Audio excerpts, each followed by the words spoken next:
Hi, my name is Katie Simmons, and thanks for checking out Food Purpose, a whole plant-based, oil-free cooking show. What I'm going to show you today is how to make acorn squash with wild rice and onion apple stuffing. Here's what you'll need for the dish.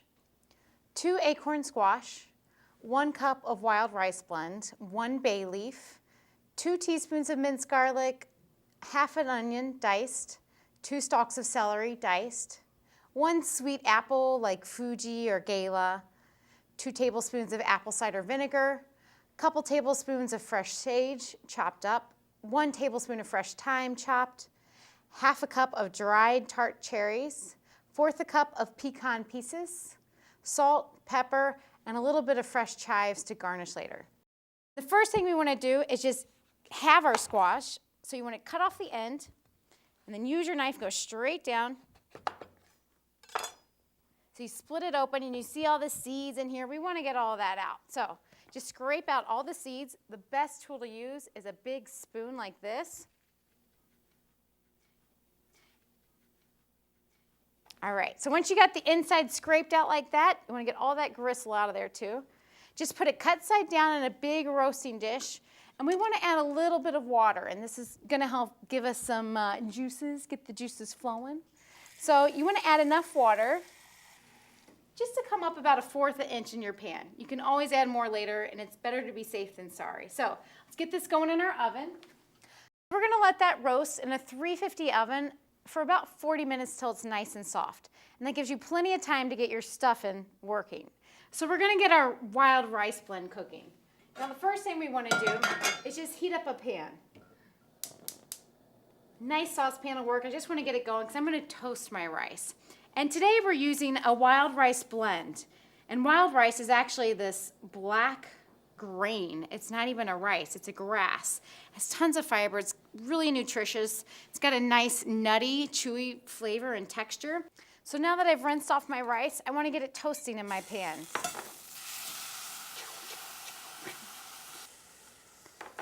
In toasting your rice, it's just like toasting your nuts, which we'll do later with our pecans. It's just going to bring out that natural flavor of the rice. So we've got a nice, deep, nutty flavor we want to bring out. It's going to give you some aromatics, which are nice. So it won't take long. We're just going to let it toast for a minute or so until you get that nice smell coming out of the rice. So let's let that guy go. And while he's toasting, we're also going to start working on our stuffing. And one of the components of our stuffing is pecans. Or if you're from the South, like I am, it's pecans. So again, we have a dry pan, and we're going to toast our pecans, our pecans, in our dry pan. So a little bit of chopped pecans, just get them going. And you notice I don't have any oil in the pan. You don't need any oil at all. You have natural oils in the pecans that you're going to bring out those natural oils. You actually have natural oils in your rice and in your grains, and you're going to bring out those natural oils. So you don't need to add anything to the pan. It's already there. Now my rice is already smelling nutty, so it's ready. It's done toasting. Let's go ahead and add in a bay leaf, which is just going to add a nice sort of herbal flavor to the rice. We got our bay leaf in there, and enough water to cover your rice.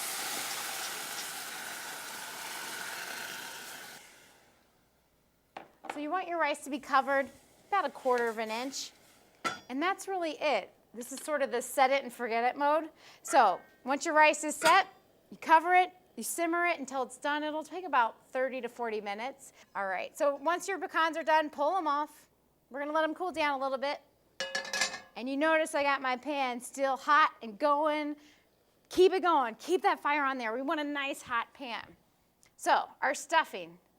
Today in our stuffing, you got to have onion. I mean, come on, it's classic. So you got onion, you got a little bit of celery. I'm gonna put a little more onion in there. Oh my gosh. And we're gonna add a little bit of salt, just a pinch or so. And the salt's gonna help bring out the moisture so that you can caramelize the onions, get that natural brown color going on, get the natural sugars working. I got my stuff in my pan. I'm going to give it a quick little stir. And then again, it's sort of like set it and forget it. Oh my gosh. Now, with stuffing, it's a great opportunity to add a lot of different flavors and textures. So onions and celery are sort of the basics, but you think about what else is in season this time of year. And one of my favorite things of all time is apples. I love apples. If you think about, I mean, when I was a kid, I had two choices of apples. I had red and green. It was big news when the yellow came on the market, right? And nowadays you go to the market and there's like 5,000 different kinds of apples and they're all over the place, and there's sweet apples, there's crisp apples, there's all kinds of apples. Granny Smith even has her apple. So I like to add apples for a little bit of sweetness, a little bit of texture, and also some color. So you can get red apples if you like a little bit more red color. But it doesn't have to be fancy. Don't think about it too much. Whatever sort of apple you might have floating around. If you have a pear instead of an apple, now's your chance to use some pears. Again, just playing with that natural sweetness, different textures going on, different colors. So I'm cutting my apple about the same size that my celery and onion were cut. Come on, Bubba. And I want to get them in the pan, caramelizing along with my celery and onion. Okay, so once you got the golden color, that's your caramelization. That's really it. You don't want to cook it too much because you want that texture of the onions and the apples. Well, first we're going to add some apple cider vinegar. Oh, babe. Oh my gosh. Now, obviously you add apple cider vinegar because we have apples in the stuffing, so it kind of makes sense. I don't know. But some people like to add white wine or any other kind of white vinegar would be great here. And vinegar just adds that sort of acidic bite that really will help brighten up this dish. So even if you just had a little lemon juice lying around, add that in there, layer some flavor. Now, also with our vinegar, we're going to add in our garlic. A couple cloves of garlic. Fresh sage, or if you have dried sage, a little bit goes a long way. A little bit of fresh thyme. Again, you could use dried thyme. I like to add a little bit more texture and color at this point. And today I'm doing that with dried cherries. Oh. And it's going to add another sweetness. I am a sweetaholic. I love sugar. So for me, adding dried fruit, fresh fruit to anything is a must. So we got our dried cherries in. I'm going to add a little bit more water. And this is just going to help plump up the cherries a little bit. Okay, so once, again, you don't want to overcook your mixture that's in your stuffing because, again, we want to keep that texture in the apples and the onions and even in the cherries. We don't want them to get mushy. So it's okay to have a little bit of juice left in the pan. You see my little juice going on?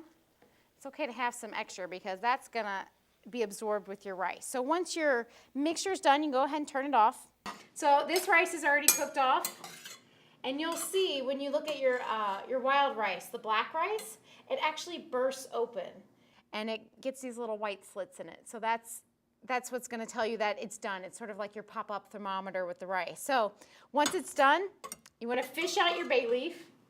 You don't want grandma choking on that, that's for sure. And that can go right into your apple and onion mixture. Oh, babe. Delicious. And then we're going to add our toasted pecans in there, and they're going to add a little bit of crunch. So again, we're talking about textures. We're talking about layers of flavor. And look at this. Isn't it beautiful? I mean, come on. You just got to turn on the football game, and you're ready to go. I want to add a little bit of fresh herbs. So I got some chives chopped up, or if you got some parsley, go ahead and add that in. That's just going to brighten up your dish a little bit. And your stuffing is done. It is stuffed. Now we just need to put it in something, right? So our squash is ready. Our stuffing is ready.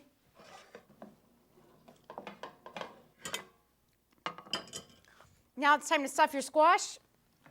Oh, get your plate ready. Beautiful. So you see that nice color of the squash. It's so beautiful. I mean, this is fall. This is the holidays. Be generous with your stuffing. I mean, you want people to leave happy and satisfied, right? You don't want to leave them going to get groceries on the way home because they're still hungry. They need more pie. So fill up your squash. Each person gets half a squash. I mean, come on. How could people be disappointed at your house? Oh, babe. And this is something you can make a day ahead of time, a couple days ahead of time, and have them already stuffed and ready to go. And even have them in a roasting dish. And then right before your guests come over, or even if you're taking this with you over to Grandma's house and you're in charge of bringing the stuffing, you can just pop this in a hot oven for about 10-15 minutes till it's nice and warm. So there you have it. You can garnish it with a few fresh chives just to brighten it up a little bit. But that is your acorn squash with wild rice, onion, apple stuffing. Thanks for playing in my kitchen. For this and more recipes or information, visit us at foodpurpose.com. And remember, give your food purpose.